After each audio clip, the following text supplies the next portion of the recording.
morning. Welcome to this class, and sorry if you're just experienced like technical difficulties. I think I started streaming on the wrong class. So today is a learn to handstand class, which means you don't need to be able to do a handstand to do this class, but having some experience of yoga will be helpful. So it's a beginner's class in the sense that we start from scratch with the strength that we need, the mobility that we need, the flexibility that we need. But if you've never done any sort of body weight exercises, things will feel a lot more challenging for you, but you can give it a go anyway. I'm going to be using a block for a couple of stretches today, so if you have one, great, have it with you to use. If not, don't worry, you can do those same stretches without a block. So let's get started. We're going to come down into child's pose. Have your block with you if you have it. So your knees are going to come a little wider than your hips. Sit yourself onto your heels, and then I want you to place your elbows, so have your block wide ways this way. Place your elbows onto the outer of the block, hands come together. Let your head drop down between your upper arms as you bend your elbows and bring your hands towards sort of your shoulder blades. Now, if you don't have a block, you're just going to rest your elbows onto the floor, and it's the same sort of shape, but your head will be resting on, resting onto the mat, just like child's pose. So just give yourself a moment to feel quite heavy here. Start focusing and connecting to your breathing. And just giving those elbows a gentle press down, either against the block or against the floor, wherever they are. Breathing in. And breathing out. Great. So now again, breathing in. As you breathe out, give the elbows a strong press down against your block or the floor. Release as you breathe in. Breathing out, pressing them down, sinking the head between the upper arms. Releasing, breathing in. Breathing out, push. Keep allowing your head to sink between your upper arms. Breathing in.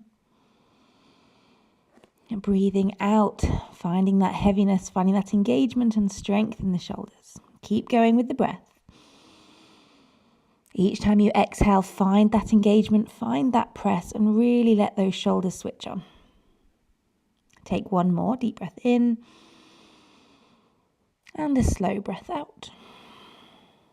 Great. Straighten out through the elbows, peel your head up from between your arms, and just step your block out of the way. Sit yourself back up onto your shins. Now, we're going to do some warming up into the wrists. We really need to strengthen as well as mobilize our wrists. If we think about if you rolled out of bed and tried to go straight for a run, your legs would be like, whoa, what's going on? You've got to warm your wrists up in the same way. So interlace your hands, palms together, and just start to make some circles. Trying to find a whole range of motion in the wrist. So big old flex, big old extension, a couple of circles there. Now bring your hands out onto the mat in front of you into tabletop. Just normal tabletop to begin with, fingertips face forwards, and then plant your body forward. So that means to lean your body over your wrists. So it's almost as if you're bringing your shoulders over your fingertips. Keep your elbows nice and straight, so push into the floor, and notice how your fingers are pressing down into the mat for strength and stability. So much so that the nail beds tend to turn a little bit yellow. Keep a nice broad space between your shoulder blades as you keep leaning that weight forwards. Hold here, breathing in. And then lean yourself back, breathing out. This time, fingertips point away from each other, so the heels of the hands face towards each other. Allow your weight to move a little bit left and then a little bit right. And wrist work is generally quite boring. It's not really something that people particularly enjoy doing. They want to learn to handstand, they want to get upside down. But really working on these boring foundations are so key to having success in having a handstand. You've got to get the right muscles switched on. You've got to protect your small and otherwise quite weak joints. This time, hands turn around to face one another, fingertips point towards each other. Allow yourself to go forwards and backwards, side to side, maybe drawing circles. You can go in all different directions here. If you've got a little bit more mobility in your shoulders, you can keep those hands turning perhaps a little further in towards your knees, and allow that movement to go in all different directions. And again, just having an interesting look at your fingers and noticing how they press down as you move in different directions, and see all that control that they have, because we use that in our handstand. And then final one, turn them around so the fingertips face towards your knees. If the heels of the hands go down, great. If they don't worry. Just allow those elbows again to stay straight as you lean the body weight back, maybe sit down towards your heels a little closer and feel that big old stretch into the forearm, into the underside of the wrist. Now from here, bring your hands down onto the mat. It's one of my favourite little drills. I want you to bring your fists together like this onto the mat and your elbows to stay down onto the floor to begin with. Take a very tight fist. Don't let the fist go. Press down into the back of the wrist. See if you can straighten out your arms. Didn't expect that to be so hard, did you? Rebend, place them back down. And again, try to straighten the elbows. They don't have to go all the way straight. Hold a tight fist. You're lowering down. Lifting yourself up, squeeze that fist, feel that strength that you didn't know you even had muscles there. Press down, squeeze the fist. Good, we're going to do 2 more, bending all the way up. And then last one, extending. Oh, finding that strength in your wrist. Sit yourself onto your heels, maybe just give them a quick shake out and let everything come back to feeling that a little bit more normal, and then hands back into a tabletop position. We're going to move through some cats and cows to allow the spine to warm up. So breathing in, the ribs dip down, the chest lifts, the gaze rises, and the sit bones go to the sky. Breathing out, hollow out the belly, tuck the tailbone, chin to the chest as you broaden through your shoulder blades. Again, breathing in, stretch through the front of the body, push your sit bones to the sky. And breathing out, hollowing, rounding the upper back straight and strong through the arms. Great, one more, breathing in. And breathing out. Great, come back to neutral. I tell a little word of a lie. We're doing a little bit more wrist work, but it's very, very effective wrist work. These are called palm ups. They look, again, very, very easy when actually they're not quite. Just from tabletop, all you're going to do, elbows are going to stay straight. You're going to keep the knuckles down, the underside of your knuckles, and try and lift the heels of your hands. So you're lifting the palms come up, and then place them back down. So again, lifting up and going down. And the harder it will be is the more that you lean forward. So if that felt very easy, lean more weight towards your fingertips. Palms come up, slowly palms go down. Again, palms go up. It doesn't take many reps for your wrist, your forearms, your hands to really start to feel that. And don't worry about how high the palms are coming up, just do your best. One of mine does not come up very far. I don't have good mobility in my knuckles, but I can still feel the effort. I can still feel that strength. Do one more. And then again, allow those hands just to sort of stretch themselves out. A few fists and a few stars is a nice way to counterbalance those. So back into our tabletop position. We're nearly done with the boring stuff, guys. Scapular push-ups. Elbows again are gonna stay straight. We're focusing on the muscles in our upper back here and allowing us to find strength as well as a sort of reminder of what shape we want to make in a handstand. So from tabletop, I want you to think of a cat back. So you're pushing your spine up between your shoulder blades. It's almost like a domed upper back.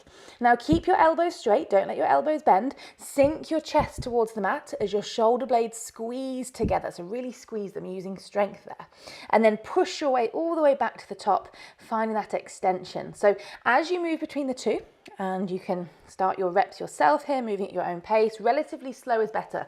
We don't really want to be doing this. As you move between the two, really focus on the shoulder blades coming all the way together and then broadening all the way out. And again, it doesn't really take many reps, or especially for me, it doesn't take many reps before you feel that heat and you feel that effort. If you've got a greater degree of strength, you can do these in full plank with your toes tucked under behind you. I will not be demonstrating that. Give yourself a couple of more, particularly if you're not feeling it yet. Go on, really challenge yourself. And then allow yourself to come back to neutral. Keep those hands shoulder distance apart, the toes tuck under behind you. We're coming into down dog.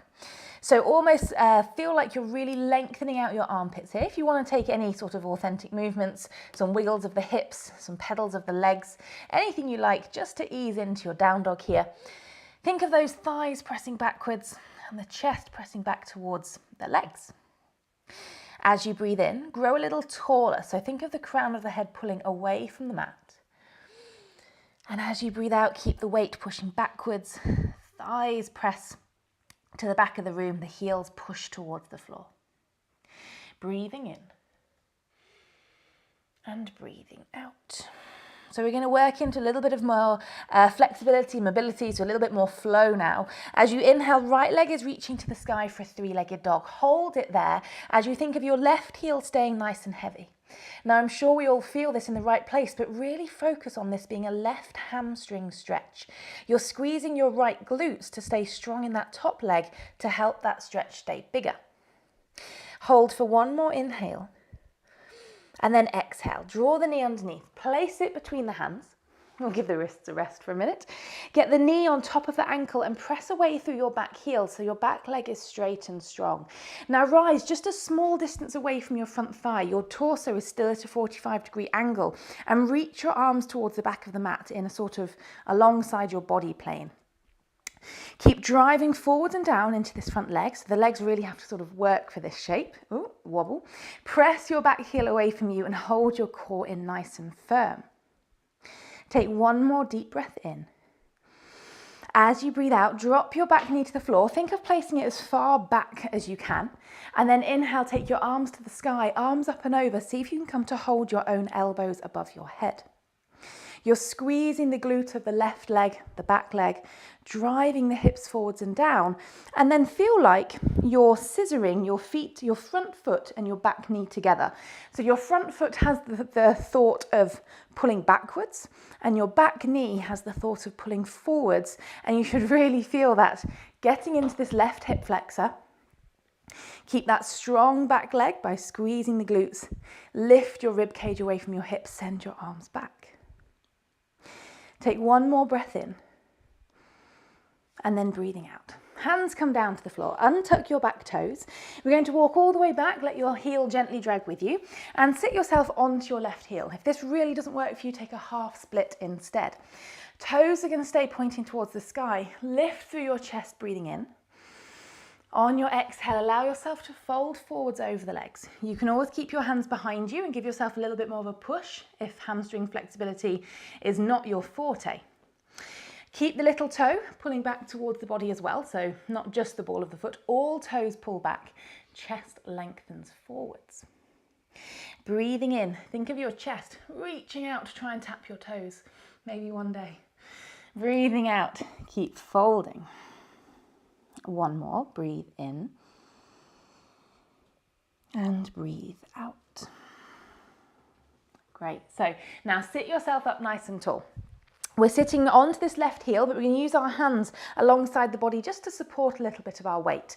Keep the toes flexed back towards the face. You've got different degrees of difficulty here. You can stay upright, you can take your hands forwards or even further forwards. This is harder and harder and harder, so you can choose. If it's too hard, come back. Fingertips to stay onto the mat. Keep those toes flexed, and we're going to do pulses with the legs for 8. So 8, 7, don't let it go back down. 6, 5, 4, 3, 2, and hold it on the last one. Hold it as high as you can, strengthening this hip flexor, strengthening that core. Oh, that hurts. And then place it back down. Roll yourself back to the top of the mat. Step your foot back, hips into the sky and into downward facing dog. A nice deep breath in and a slow breath out. Great, one more, breathing in and breathing out. Great, our first little jump, we're going to look forwards to just beyond our fingertips. We've got no intention here other than to land lightly. We're jumping into Malasana. So think of sending your shoulders on top of your wrists, your hips on top of your shoulders. Everything goes high, feet land low, or hips come low, as you come into a squat near the top of your mat. Toes are pointing away from one another. Sit your chest nice and tall, hands come together as your elbows push your knees a little wider. Breathing in, lift that chest, lengthen the spine. Breathing out, keep those hips nice and heavy. So our first little balance onto our hands is going to be a crow pose. It's a really, really good pose to work on to help with your handstand, because you're balancing on your hands, you're just in a different shape. So maybe you can call it a variation of a handstand. So we're going to go for a long hold. So we're going to hold it as long as we can, whatever that means for you. And if that means popping your feet back on the floor to take the balance element out and keep the strength into the shoulders, then do so. So hands onto the mat, let those knees find the back of the triceps. Squeeze everything in, let the chest come forwards. See if your feet can leave the floor and find your balance here. Think of that rounded upper back so the shoulder blades are broad, pushing the spine out between those shoulder blades. Belly holds in firm, heels pull in towards your bum. Probably not best to shift your gaze, but see if you can take your attention to your fingers and notice how they're gripping the floor, or should be gripping the floor. As if you were on sand, you'd be trying to grab a handful of sand. That's how much strength you can recruit from your fingers. You might be able to see, if you watch this back or if you're watching now, how domed or how pitched my knuckles are as I grip the floor. See if you can hold one more breath. And then send your feet back wide into Malasana. Give those shoulders a little rest, hands together, elbows pushing the knees wide, and find that length once again. Maybe just a little wiggle from left to right if that feels nice. Deep breath in. And then hands to the floor. Step your feet back into down dog and take 2 more breaths. Inhale. Exhale. Last one. Great, left leg this time. Inhale to the sky, 3-legged dog. The right heel stays heavy. Squeeze your left glutes, really lengthen that right hamstring. Visualize your legs in the biggest split you can possibly manage. Take 1 more breath in as you keep reaching. Breathing out. Draw the foot to the top of the mat, in between the hands. Help it there if it didn't quite make it. Keep your body sort of lunging forwards. The only thing pushing back is that back heel to keep the legs straight. Draw the torso slightly away from the thigh. Reach the arms back alongside the body and keep loading the weight into this front leg. Push that back heel backwards. Lift the thigh away from the floor and keep finding length in your body. Take a nice deep breath in. As you breathe out, drop that back knee as far back as you can. So you've got a big long lunge. Inhale, arms up and overhead. Come to hold your own elbows. Send the arms as far back as you can as your hips drive forwards and down. Squeezing through those right glutes. And again, imagine your legs have that scissor action. The back leg is thinking of pulling forwards. The front foot is thinking of pulling backwards. And that really switches on all these muscles in the legs. Hold for your last deep breath in. And then breathing out. Hands come to the floor, untuck the back toes. Shift yourself back, bring your heel with you. Sticky mats don't help. Sitting onto that right heel or alternatively taking half split. Toes to the sky, breathing in, lift the chest. Breathing out to fold over the leg, either using a push or the hands can come forwards as we get into this hamstring. So our hamstrings are very important to lengthen when we're learning to handstand. And if you've done some of my classes before, I've said the same for headstands. Anything that involves you trying to invert and get your hips on top of your shoulders, the longer your hamstrings are, the closer you can get your hips to being in the right place before your feet have even left the floor. It'll make a little more sense in a minute when we're sort of in that shape, but just giving you a little bit of info as to why we're stretching our hamstrings, and we will be doing some more in a minute. Take 1 more nice deep breath in. And then breathing out, shift yourself forwards. Step your foot back into down dog, sending those thighs back, finding that length in the armpits and that push back in the thighs. So this time, again, you know where you're going. We're doing this jump into our Malasana. Whenever you do something for the first time, it's never as good as you can actually manage. So again, think of shifting your shoulders towards on top of your wrists, your hips to go high, grip the floor, land as lightly as you can with your feet wide and into your little squat. Pull that chest tall, give those thighs a little push wider. This time, instead of crow, because our shoulders have definitely had enough of that, allow your feet to wiggle towards each other and try and stay low so you're challenging the strength in the front of the legs and your hips. Wiggle them to hip distance apart, both feet pointing forwards. Then hands are going to step to the floor behind you, fingertips point outwards, and just walk a little way back until you're into this reverse tabletop alignment. From there, as you inhale, lift your hips, pull your left knee towards your nose, see if they can tap. As you exhale, let the hips lower, but don't put the left foot down. Inhale, push the hips high, knee to nose. Exhale, let them lower, don't touch it down. Inhale, lifting, tapping. Exhale, lower. Last one. Inhale, lift up. This time, see if you can kick the leg to the sky. Keep the knee and nose as close as you can. And then exhale, place it down. Second side. Let those hips lift. Inhale, knee to nose. Push your pelvis tall. Exhale for them to hover just off the mat. Inhale, lift, tap, knee to nose. Exhale, lower, hover, don't touch down. Inhale, bringing them nice and close, thigh towards belly. Exhale to hover. Last one, lifting up. This time, kick the leg to the sky. See if you can keep that leg nice and close to your body. And then exhale, releasing it down. Oh, upper arms are getting a workout, that's for sure. Feet, stay hip distance apart. We're coming down onto our backs. Arms are going to reach forwards. Very, very slowly, you're going to unravel. So think of your lower back, sort of tailbone tucking under. One vertebra at a time finds the floor as you come all the way down onto your back, and just appreciate this moment of rest. Give your knees a little hug in towards your body. Now again, we've got different levels of difficulty here. We're going for a hollow body hold, and this is a core exercise as well as an alignment exercise. So from this tucked knee position, you can feel your lower back is pressed against the floor. We are going to keep that pressed down. If it starts to lift, you know that you've gone too advanced. So hollow body, I want you to round your shoulders off of the mat. So you're looking towards your toes, arms to reach forwards.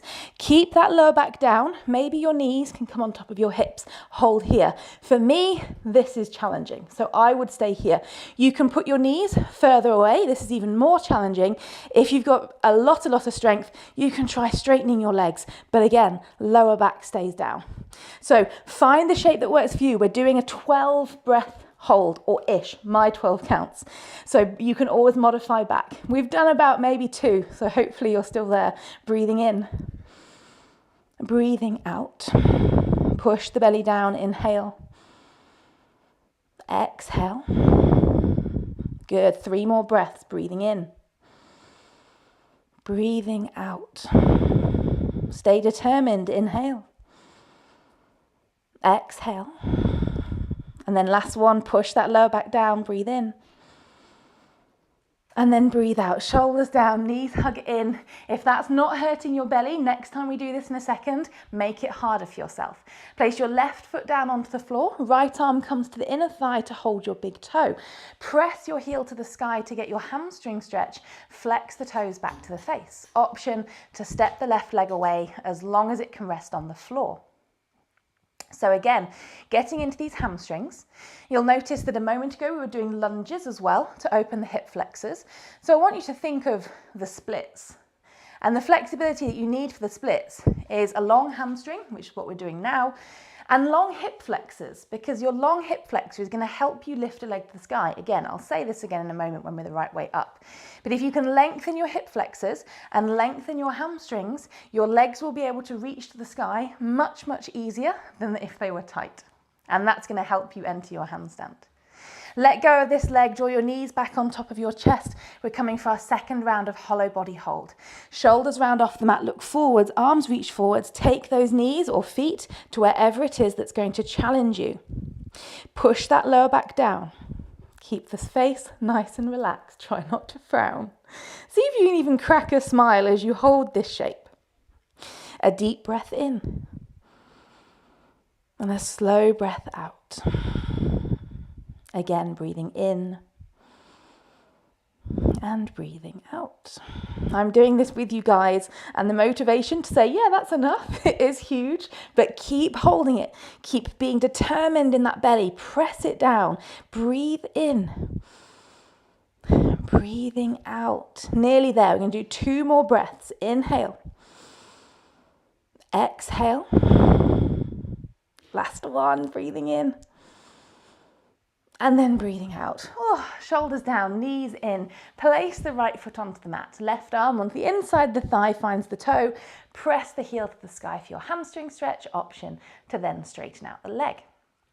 Let your belly relax here. Mine's definitely aching. And use the strength in the arm to pull that leg a little further. Don't worry guys, we will be doing our first little handstand drill in just a moment for those who are feeling impatient to try and get upside down. But hopefully I'm demonstrating the importance of preparation. It's not just something you can throw yourself into and have success. You've got to get ready. You've got to open up the body. You've got to engage the muscles that you need and basically make your core ache first. Keep drawing those toes in, pressing that heel to the sky. Deep breath in and a slow breath out. Apologies guys, but we're doing one more hollow body hold. I promise it's the last one. Knees on top of hips, maybe further away if you're going to feel like you're going to give it your all for this last one. Arms reach forwards. A little bit of a shorter hold this time. Inhale, press that lower back down. Exhale. It's one of the most effective ab exercises you can do for your handstands, so it's really worthwhile if you can let that be your motivation to hold on. Keep breathing, staying soft into the face. 2 more breaths. Inhale, exhale. Your belly might feel this tomorrow, guys. 1 more, breathing in. This time, cross your ankles, find momentum. See if you can roll yourself up over those ankles, hands to the floor. Step yourself back into downward facing dog. A nice deep breath in and a slow breath out. Great. Moving from here with the right leg, as you inhale, send it to the sky, 3-legged dog.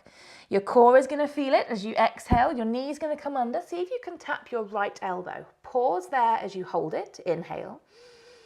Exhale, send it back to the sky, 3-legged dog. Again, exhale, draw the knee under the body. See if you can tap the elbow or just get as close to it as you can. Pause, breathing in. Breathing out, send it back to the sky. Last one, coming forwards, going for the tap. Broaden those shoulder blades, push your spine between them. And then as you exhale, just step back into down dog. You can drop your knees for a moment as I quickly show you what we're going to move on to. So we're going to use that idea of a 3-leg dog and do some 3-leg dog switches. So from our downward dog, we're going to lift the right leg. You can do it along with me if you can figure out what I'm saying. This top leg is going to think of reaching to the sky, as this bottom leg is going to take a little jump. We're going to try and switch our legs in the sky and land lightly on the other leg. Same as a jump forwards, my shoulders are going to move from here in a down dog position. As I jump, they're going to come into a plank position. So think of that movement in the shoulders, core stays strong. Leg reaches to the sky, switch, landing lightly onto the other leg. You can then take the other leg again, so left leg reaches tall. You can join me with it now, guys. Reach the leg up, switch the legs, land as lightly as possible. 3 more, reaching, shoulders shift forwards, fingertips grip the mat. Think of your crow hands. Switching for 2.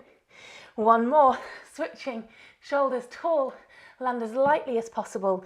And if you need to, take a moment in child's pose. Otherwise, you can pause in down dog, or if you're like me, you can take a little drink of water.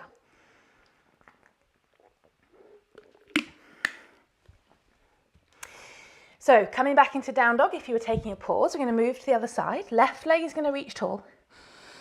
Exhale, knee to left elbow, hold it there, pause, breathe in.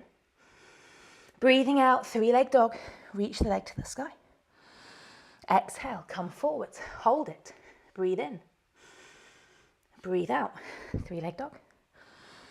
Last one, drawing it forwards, rounded spine, broad shoulder blades, pause. And as you exhale, step it back, 3-leg dog. You can move straight into it this time, guys. 3-legged dog, reach the leg to the sky. Switch the legs, see if you can land lightly. Think of keeping the legs as straight as you can and hugging the muscles onto the bones. So squeezing the muscles of the legs by keeping your legs straight. It's hard to talk as you handstand.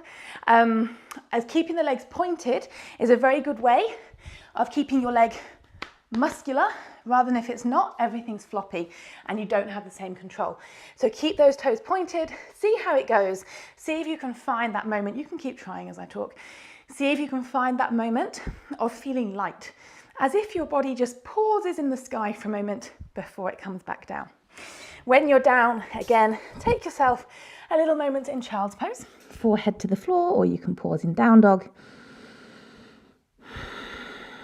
And then coming into down dog, if you took a pause, we're just going to quickly shift onto our bums. So step your feet forwards to the top of the mat, maybe cross your ankles.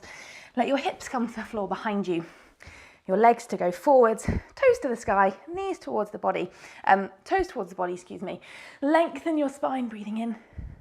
Fold yourself forwards, breathing out. Whilst we allow our heart rate just to slow a little and our breath to return to a more controlled rhythm, we might as well stretch our hamstrings. So stay here stretching your hamstrings just while hopefully you can sort of see me, and I'll talk to you about what I'm talking about with our hamstrings. When we think of all the different ways we might enter a handstand, thinking of that whole split idea, it doesn't matter of all the different methods that we're about to go through, it doesn't matter where you're starting. The higher you can get this leg, the higher my hips are to being on top of my shoulders, which is where they need to be for a handstand. If I have tight hamstrings and I can only get to here, my hips have a lot further to travel until they're in the right place, which means I'm going to need to kick harder, but it also means I'm going to need to control a lot more momentum. The same idea for our hip flexors. To be able to lift the leg like this, my hip flexor here has to be long to help that leg get up. If my hip flexor is tight and I can't fully extend, again, my hips can't get quite as high. It's going to be harder for me to get my hips up. I say harder, obviously the kick, the power to get up there is not too great. It's controlling it when you get up there. If you think about the amount of power to kick, to send your pelvis to the sky, controlling that is going to take a lot of core and a lot of grip with your hands. So from your forward fold, take one more deep breath in. And then breathing out, releasing. Sit yourself nice and tall. Roll yourself back over your ankles and bring yourself into plank. Your heels are pushing out backwards. Shoulder blades stay nice and broad. From here, coming all the way down to the floor. So see if you can do it without knees. Obviously, you know best in your body. Shoulders shift beyond your fingertips. Elbows stay close to your ribs. Tailbone stays tucked as you come all the way down onto your belly. So we're going to work into the shoulders and the back body a little more. You would not believe how helpful a strong back is for handstands. It was a life changer when I finally learned it. I want you to come down onto your belly and unfortunately place your forehead onto the mat so you can't see me anymore. But your arms are going to reach forwards, palms to flex. So wrist to flex, so as if you're pressing your palms away from you. Leave your forehead onto the floor. I'll try not to shout at you down my mic. And we're going to do a hold of the arms. Reach out through the toes, tuck your tailbone. So actually you might even want to look up. Tuck your tailbone so you can almost feel your belly hollow away from the mat. So that's that same hollow body we did on our backs, but now we're this way up. That's your handstand alignment. Tuck that tailbone. Keep your forehead onto the floor and now lift your arms off of the mat. Even if it's just a tiny little lift, I want you to hold them there. Reach through your fingertips. For 8, 7, 6, 5, 4, 3, a bit higher, 2, 1. Take your arms behind your back, interlace them into a fist. As you breathe in, lift your chest, locust pose. Squeeze the shoulder blades together this time. Press down through the front of the hips and let your chest lift forwards. Keep those legs engaged, reach out through your toes. One more breath in. And then without putting the arms down, let your forehead come back to the floor, back into the first shape. Arms are floating. The arms are burning. Breathe in. For 6, 5, 4, 3, 2, 1. Back into locust, interlace them behind you. Pull the fist back, lift through the chest, look forwards. Crack yourself a little smile at how difficult this is. One more deep breath in. And then final time, try not to put the arms down. Forehead rest down, reaching out, floating. For 5, 4, 3, 2, 1. Arms behind the back. Last locust. Breathing in, float through the chest. Squeeze the shoulder blades together. And then releasing. Hands to come down. Push your way back up towards, just coming onto your knees. I've just left a little sweat patch on my mat there. I don't know about you guys. So moving on to our next entry. From our 3-leg split, which we've just done, there was a long way for the shoulders to travel. It's generally not the easiest way to learn to handstand at all. It's a nice drill to help you learn the movement and the landing lightly. So this is our first handstand entry. If you're trying this at home, you're new to handstands, make sure you're safe, a spotter or a wall. If you have the confidence to handstand with that one, go ahead. We don't like to rely on a wall, don't have too much time to be talking about that today, but make sure you're safe. So our first entry that I like to teach is like a down dog step in. I'm going to show you it first. So we don't want to have to, what I was talking about with the momentum, the more momentum that you have to control and to catch, the harder it's going to be. But a little bit of momentum is going to help you get your body into position. Remember that our alignment is shoulders over kind of knuckles, so it's not wrist, it's knuckles, you're a little bit of a lean forwards, and then your pelvis would be right above there. So from your downward facing dog, we're going to do a step in. I'm going to lead with my right leg. So I'm going to inhale, send it to the sky. I'll show you slowly first. As I exhale, I take a short step in with that leg, and then I kick my legs to the sky. And then I slowly come down. When it's slow, you kind of lose the momentum. So it's not meant to be as slow like that. Let me show you real time. From downward dog, inhale, leg lifts. Exhale, step in as you kick. Leave your legs separate. And as you come back down. So the point of you now look at my shoulders, because I'm sure nobody does, you look at the legs. As you come in from here, I step forwards, my shoulders are already starting to go in the right direction. They're coming towards plank. Then as I kick up, they get that little bit further momentum to come on top of the knuckles, and my fingertips grip for balance. So go ahead as I keep talking on things and seeing if anything else helps things click for you. Try one leg multiple times first, 3, maybe 4. Switch legs after, see if you can identify your strong and your weak side, but try not to only ever rely on your strong side. Try and work your weak side to your balance. Do as I say, not as I do. My weak side is terrible. I'll show you again for those that keep being like, what? Otherwise, keep giving it little goes, guys. Make sure you take rests because it's so exhausting. You don't need to go for a run if you are working on handstands. One leg lifts up.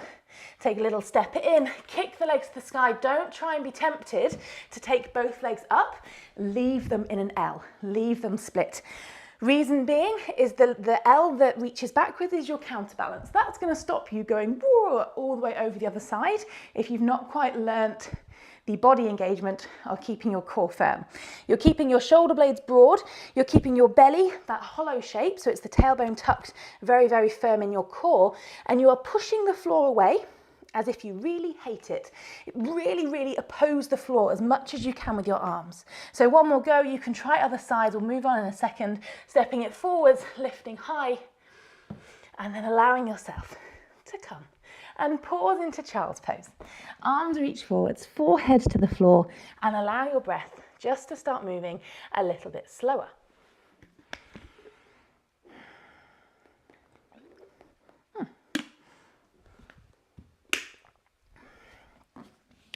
Great, breathing in, breathing out, and then walk your way back in. The next entry we're going to move on is actually the way I learnt. So these are the split legs that we did first and this down dog step in. They are momentum entries. And in yoga, for those that are curious, we never come from standing and put our hands to the floor sort of in that. That's like a gymnastics handstand. I can't do them. I'm terrible at them. We always start with our foundation. Yoga is about building up from your foundations. You always start with your hands on the floor. So another way, obviously there's more that we're not covering in this class, more advanced ways. Another way is to set your shoulders first. So you want to get those shoulders, like I say, a little further forward. So they're not here over your wrists, they're here over your knuckles towards your fingers. And again, much like when we did our wrist drills at the beginning, you can already see your fingers pressing into the mat, controlling your weight. So this is what I call like the triple kick entry, and it's about building muscle memory and building confidence to trust yourself. A lot about learning to handstand is fighting the fear and getting over the fear of falling and hurting yourself. We'll get to that. Or I'll try to get to that. So keeping that grip of your fingers, you're going to come into almost like a shortened, well, a very short down dog. We get our shoulders forwards over the wrists, shoulder blades are broad, triceps are wrapping, and I'm looking straight down, almost sort of just in front of my thumbs. So when we kick in threes, we don't reset, we don't stop between the three. We just try and learn what we learnt from kick one and see if we can improve on kick two. So one leg lifts. This is now my kicking leg left on the floor. This top leg is going to think of poking a hole in the sky. My kicking leg is going to think of kicking my own bum, not two legs to the sky. So we get going. We go 1, we didn't quite make it, I can kick harder. 2, didn't quite make it, I can kick harder. 3, maybe I found a little bit more lift. If you've got more to give in your muscles, in your cardio system, go for 5 kicks. But make sure you give yourself rest and do not pause between the kicks, because if I've stopped, I'm going to reset. Do I remember how hard I kicked on that last kick? No, not a clue. So when I come back to it, chances are when I go for my next kick, oh, it's not quite enough. So you need to maintain your muscle, you sort of maintain your body in a position so it can immediately know, I can give that kick more power. Obviously, if you've given it too much power, you've hit your wall, you've kicked your spotter, you know, a little bit less power. But remember, the legs are staying engaged. Point your toes is my recommendation. It's so much more active in your legs. Belly stays hollow. Imagine someone's about to give you a punch in the stomach. That's a good idea to think of. And that nice broad in the upper back. Look down, do not look back. It's so hard to handstand looking back, look down. So again, try it on your other leg. Chances are you'll find it a lot harder on one leg than the other. Get those shoulders in position, gazing down. The idea of this is because the shoulders are in position, the only momentum that you're going to have to catch is your hips. They're the only things that are changing position. There's a little bit of adjustment in your shoulders, but because your shoulders are already there, you've only got to get your hips. I say that as though it's easy. So remember, one leg reaches up, the other one tries to kick your bum. Didn't quite make it, kick a little harder. Almost, kick a little harder, grip the floor. Maybe you've got a little bit more to give. Maybe you can find that point of pausing. Notice how my hands wriggle and grip the floor. And allow yourself to come down. Now, we don't have too much longer left. You can pause me and try as much as you like. The biggest step you can take towards learning to handstand is being able to get over the fear of falling. It's not really something that I can spin through in these last couple of moments, but learning to cartwheel, learning to essentially twist your body out of a handstand and your feet come to the floor. That one thing that you don't want to do unless you're some sort of contortionist is to freeze and just to let your legs fall away from you. I'm going to show you how I fall out of a handstand so you can understand what I mean about that sort of twist. I also often step a hand forwards. It's just, I've never learnt it. My brain just does that. It's like when you fall, you put your hands out. So when I try to handstand, if my momentum takes it too much away from me and I go to the sky and I've gone, I don't know, hang on, a bit more momentum, they go all the way up, oh, too much. My hand steps forwards and my feet cartwheel off to one side. Generally, if you're right-handed, this is rule of thumb, you will confidently cartwheel to your right. If you're left-handed, you'll more confidently cartwheel to your left. But it will be something that your body kind of automatically does and you're not 100% controlling it. It's about allowing yourself to go with that movement. So either allowing your legs, actually one more time, allowing your legs to spin off to one side, or that little step forwards of the hand to sort of catch your momentum. Those that are super strong often find themselves accidentally then walking into a handstand, but I'm not teaching that today because I suck at it. Allow your legs to spin around onto your bums. We'll come down onto our backs just to give ourselves a moment of rest. Let your legs extend, let your arms release, let your eyes close. Just take a couple of moments to get your breath back. I hope it's not just me whose breath has completely run away from them. The one thing I very much like about handstanding is how it completely removes any space in your brain for any other thoughts. If any of you just found the ability to think of anything else whilst you were just trying to handstand, I commend your brain's ability, because to me it takes complete focus, complete body awareness, and it really zones you in.